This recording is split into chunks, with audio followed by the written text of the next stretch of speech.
বুক পেতে যেই গলি কর আমাকে মারলো, আমাকে মারতে দেখছেন আপনারা।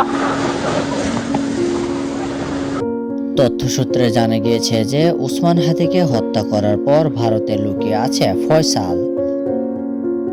আর এই উসমান হাদি ছিল বাংলাদেশের একজন দেশপ্রেমী এবং সংগ্রামী মানুষ। তাকে ভালোবেসে বিচার চাইতে গিয়েছিল দেশের জনগণ, আর সেই জনগণের উপরই প্রশাসন গুলি চালায়। ভাই ভাই একটু ধরেন, ভাই ভাই একটু ধরেন, এই ভাই এই এই ভাই রিকশালো রিকশালো রিকশালো ভাই আমাকে এই যে প্রশাসন মারলো, এই যে রক্ত, এই যে আমাকে প্রশাসন মারলো।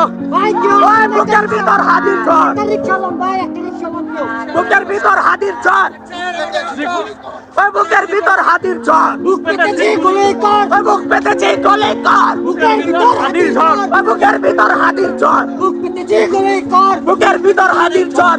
ভাই কেউ না এই ভাই দেখেন আমাকে রক্তাক্ত করে ফেলছে, ভাই আমার মাথা ফাটে ফেলছে ভাই। এই যে ভাই দেখেন এই কি করছে ভাই এই যে ভাই দেখেন দেখেন, ভাই দেখেন এই যে আমার মাথা ভাই আপনি উঠুন দেখেন। ভাই, একটা রিকশা ব্যবস্থা করেন আমরা আমাদের ভাইয়ের বিচার না আদায় পর্যন্ত প্রয়োজনে রাস্তায় জীবন দিয়ে দেব, তবু হাদি ভাইয়ের বিচার আমরা আদায় করেই ছাড়বো ইনশাআল্লাহ।